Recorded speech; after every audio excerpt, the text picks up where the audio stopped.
భాస్కర్ రెడ్డి గారిని తీసుకొచ్చి మా జిల్లా మీద పెత్తనం వేయడం ఏంటి అనేది ఆయన point, latest point. Yes put it discussion.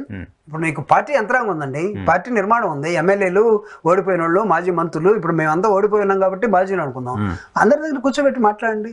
Yes he belongs to Chittoor district, by hook or కుక్ లాస్ట్ టైం తీసుకొచ్చారు. నాకు నిజంగా ఇష్టం లేదు. నేను మాగుంట శ్రీనివాసరెడ్డి గారిని ప్రపోజ్ చేశాను, ఇప్పుడు కూడా చెప్తున్నాడు ఆయన, అది అంత సంతోషం. నేను ప్రపోజ్ చేశాను, కానీ చెవిరెడ్డి ఎవడు? ఎందుకు ఆ రోజు మీరు ఆ నిలదీసి చెవిరెడ్డిని బయటికి పడేయలేదు? పార్టీ నాయకత్వం చెప్పింది కాబట్టి కన్విన్స్ అయ్యారు. అప్పుడు ఇప్పుడు అయిపోయిన తర్వాత, ఓడిపోయిన తర్వాత కూడా మళ్ళీ తీసుకొచ్చి మా మీద ఎందుకు రుద్దుతున్నారు అంటాడు ఆయన. అంటే దీన్ని డిస్కస్ చేయమని నేను అడుగుతున్నా. డిస్కస్ చేసే మెకానిజం లేకుండా పోతుంది, తీసుకోవట్లేదు. అక్కడ నేను మా జిల్లా రాజకీయాలు ఎందుకు ఆయనకి ఇస్తారని అడుగుతుంటే, మొత్తం రాష్ట్రంలో ఉన్న అనుబంధ సంఘాలకు సంబంధించిన మొత్తం ఆయనకి. అంటే నీ 2009 నుంచి లేకపోతే నీ 5 సార్లు గెలిచినటువంటి 1995, 94 నుంచో లేకపోతే 2004 నుంచో మీరు నిజంగా రాజశేఖర రెడ్డి గారి కుటుంబాన్ని మేము దగ్గర వాళ్ళతోటి మాతోటి వాళ్ళు అని చెప్పదలుచుకుంది after all because of Siva Reddy. I'm sorry, after all ఎందుకు అన్నానంటే, జగన్మోహన్ రెడ్డి గారు ఈ రోజు నుంచి నువ్వు వద్దులే తిరుగుతూ పోమంటే పోతాడు ఆయన. ఆయన ఏం చెప్తే చేస్తాడు. నువ్వు దాన్ని అడ్డం పెట్టుకుని నాకు అన్యాయం జరిగింది, నేను సాక్రిఫైస్ చేశాను, వాట్ సాక్రిఫైస్ యు డిడ్? నాకు ఇక్కడ సమాధానం కావాలండి. ఒక రాజకీయ నాయకుడు ఏమి లాస్ అయ్యావు? 100 కోట్లు 200 కోట్లు అప్పుల్లో కూరుకుపోయారంట ఆయన. ఆయన నియోజకవర్గంలో ఆర్డీఓలు, డిఎస్పీలు కూడా ఆయన చెప్పిన మాట వినలేదంట. ఎందుకంటారు? అధికారంలో ఉండి. అధికారం అంతా వాళ్ళదే కదా, అధికారం అంతా మీ కుటుంబందే కదా.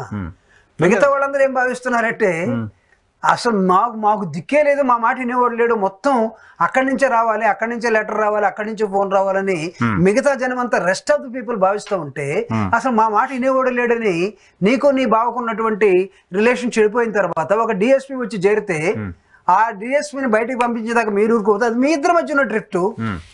What will other people other party is concern. కాదు సార్, మీరు పార్టీలు ఎలా ఫంక్షన్ అవుతాయో మీకు తెలుసు. మీరు అంతమంది ఓన్గా ఆర్గనైజేషన్స్ ఎలా రన్ చేశారు చూశారు. సో పార్టీలో ఒక ఆర్గనైజేషన్లో ఇంత రిఫ్ట్, ఇంత డిస్టర్బెన్స్ ఉంటే, ఈరోజు ఆయన పోయాడు కాబట్టి దరిద్రం పోయిందని మీరు వాట్సాప్లో పెట్టుకుంటున్న మాట, ఆ దరిద్రాన్ని ఎందుకు భరించారు? దరిద్రం పోయేదాకా ఆగటం ఎందుకు? దరిద్రాన్ని వదిలించుకోవాలి కదా. ఆ ప్రయత్నం ఏది పార్టీ? ఇది నేను అన్నది కాదు సార్.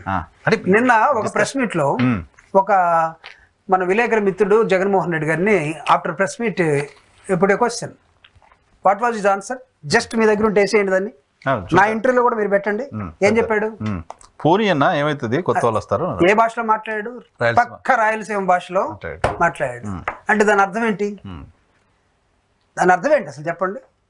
నేను ఎంత ఇవ్వాలో రెస్పెక్ట్ అంత ఇచ్చాను, కాపాడుకోలేకపోతే that is their problem. So ఆ డైలాగ్ లో జగన్మోహన్ రెడ్డి గారి పెయిన్ కనపడిందా? ఉందిగా, ఎందుకు లేదు? నిరాశ ఉంది, నిస్పృహ ఉంది. నేను ఎవరికేం తక్కువ చేశాను, నా ద్వారా మొత్తం అన్ని పొంది అవసరమైతే నన్ను బెదిరించి అన్ని తీసుకొని ఈ విధంగా చేస్తే, అంటే ఇంకా తీసుకొచ్చి మనం గుర్రాన్ని ఎక్కడ చెరువు దాకా తీసుకురాగలం, అంతే కదా. కాదు, జగన్మోహన్ రెడ్డి గారిని ఎవరైనా బెదిరించగలుగుతారా? చాలా మంది చేస్తుందంటే, అవునా, చాలా మంది చేస్తుందండి అన్ని అబద్ధాలతోటి ఆయన దగ్గరికి వెళ్ళి. ఈజ్ వెరీ వెరీ మిషనరీ మనస్తత్వం కలిగినటువంటి వ్యక్తి అండి.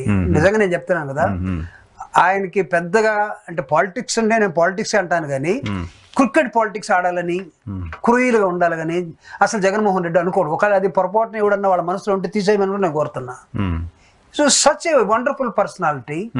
ఏదన్నా ఉంటే తన ద్వారా మంచి జరగాలని కోరుకునే ఒక నాయకత్వం, దాన్ని నువ్వు మరుడు చేసుకోవాల్సింది. పోనుకి నీకు అవకాశం ఉన్నంతసేపు నువ్వు వాడేసుకొని, ఈ భూమి ఇంకా పంటకు పనికిరాదు, ఇక్కడ ఫెర్టైల్ సాయిల్ అంతా అయిపోయింది, ఇంకా ఏడేమి పండదు అనుకునే దశలో చెరుకుగడలో పిప్పే ఉంది, చెరుగుబడిలో ఆ పిప్పి నాకు పనికిరాదు అనుకున్న